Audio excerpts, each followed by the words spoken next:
there's been this myth about technology. And the myth is that, as you get older, you just really not too good at this technology. And it would always drive me crazy because if you think about my career after I was a merchant seaman, my first office job, I had an IBM Selectric. And if you didn't hit the enter button, you could erase the line. You didn't have to use whiteout. This was incredible. This was like the best thing that ever happened. And then you go to a dedicated word processor, then you go to the PC, and then, you go on and on. So this notion that you can't learn this stuff. And by the way, in the pre-COVID world, when you walk through the airport, who's using, the tablets? It's either very young people or it's older people are using the tablets. So I just think that, and what this experience has shown with Zoom is even in your assisted living centers and your continuing care communities, Zoom is just a really, really big deal. So I just think that one of the things that comes out of this is this whole technology stereotype just completely falls apart. And there are 80-year-olds that are learning Zoom. It's just not that hard. But the thing is, people think, well, that's remarkable. It's actually not that remarkable. They probably started out with a typewriter. I know I did. Yeah. My mother made me take, and I've always been very grateful. My mother made me take typewriting classes in summer when I was in high school. And I'm a whiz on the computer, quite frankly. I can type faster than, almost anybody. I took the class, but I still type with two fingers. Yeah, no, my son still types with two fingers, but I use all of them. And Rosemary, we do have a few questions for Chris. Yeah. Bevan has asked, it may be a good opportunity to look nationally for organizations that are teaching older entrepreneurs, since everyone can do it virtual. Can you think of any national programs? Is there something maybe that AARP offers? So AARP has something. I haven't looked at it that closely, but you're absolutely right. AARP does. There's an organization in New York that has been expanding, Senior Planet, which is very good, and it's been expanding, and it's aggressive and has stuff online. So, but AARP has, and they came out with a report last year about the role of entrepreneurship. They've been having their innovation, and then the Kauffman Foundation is probably one of the best resources for anybody of any age to be tapping into for knowledge about starting your own business, and it's all free. what was that organization? Kauffman Foundation in Kansas City. The Kauffman Foundation. Okay. Yep. Okay. And also we have a question. What is your next book, Chris? What is your next approach here? I've been thinking about this. So it's one of the things that I've been thinking about. There are a number of ideas that are intriguing me, but I have not settled on one. Okay. And a few people would be interested in connecting with you or learning more. What is your broadcasting schedule? How can people hear more about you and what you have out there? So I have a new podcast called Small Change, Money Stories from the Neighborhood, which is going into lower income communities, people with unstable incomes who have figured out how to work together to buy a home, start a business. And it's smallchangestories.org, O-R-G is that website. And then my email address is cfarrell@mpr.org. That's probably the easiest way to reach me. Mm-hmm. And my schedule on Marketplace is it's every 2 weeks, but which day it actually falls on just tends to depend on the news. Mm-hmm. Well, and of course, you can always get Chris's books from Amazon, and there's a list of them at chrisfarrell.net. So, Chris, do you have any last words? I know you have to go on. Yeah, no, I mean, this has been wonderful, and thank you so much for the opportunity. And I think that this is understatement of the year. We're going through a really hard time, and it's hard on so many levels. But the aging of the population is continuing, and the opportunities opened up by an aging population We can't lose sight of that.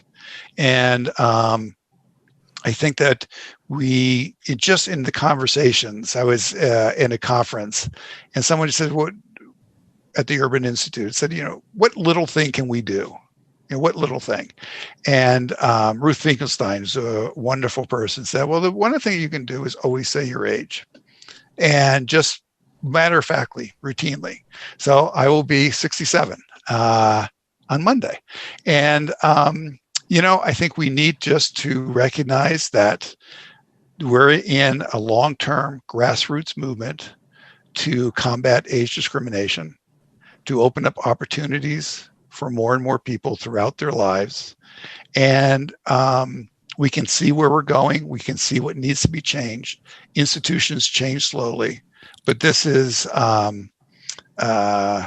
late Congressman John Lewis said, this is good trouble.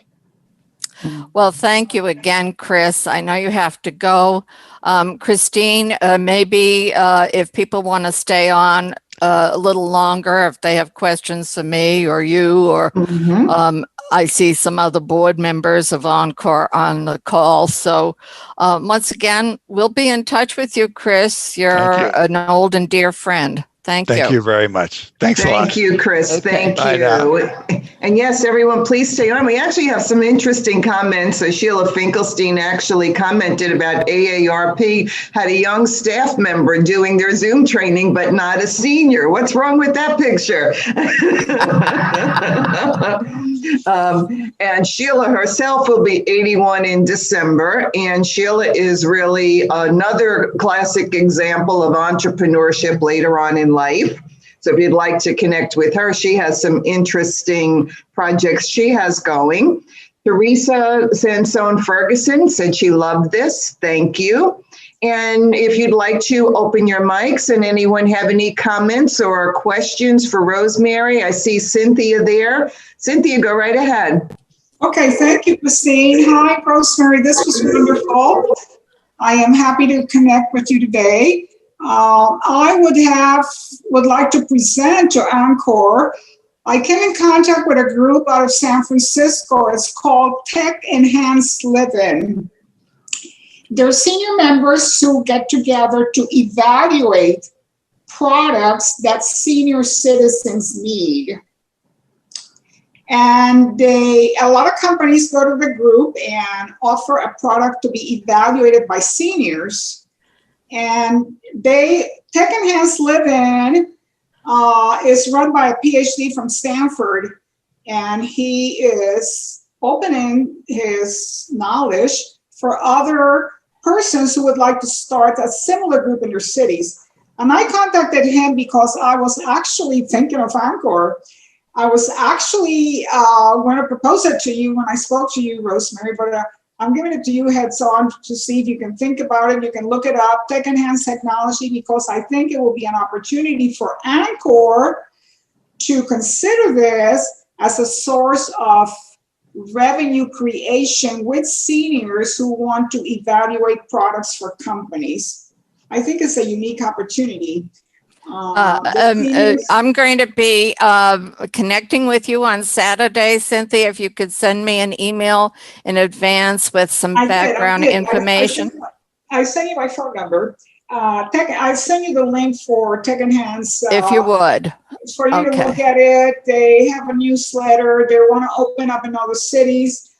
Dr. Caro, the founder of this group, find it very interesting for seniors to get involved as a community to evaluate products that are helpful, and companies pay for these evaluations. And I thought, Encore could use this. That's my contribution for today, and I'll talk to you on Saturday. Thank you. Oh, that's an interesting concept. That really is. That's a good idea. I mean, who isn't? I've been having a number of conversations with people, and everyone at this stage is looking for a side gig. How can I use my talents and skills to pick up a few dollars? I mean, we're all going through something right now. So It's definitely interesting. Definitely interesting idea. Yeah, I think it's something to look into, see if it meets needs. I mean, if it can be helpful for someone to get it started here. I thought of course, getting it started, but I thought, no, I have too much to do. And so that's where I'm at right now. So I look forward to talking to you, Rosemary and Christine. Take care. Thank you, Cynthia. Okay, Thank you, Bye. Cynthia. If I Dan, can, I yeah. see you have a question. Yeah, well, not a question, an additional statement to Cynthia. So there's an organization called Aging 2.0. It was founded in San Francisco, I believe, but they've got chapters all over the country. And they're basically a incubator think tank for products, for devices, for services relative to the aging population.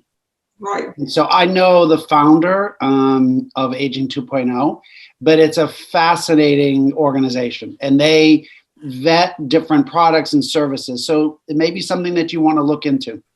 Okay. I have heard of Aging 2.0. In the literature, one of the things that is being talked about more is that obviously our aging population is a huge potential market for new products and advertising and so forth.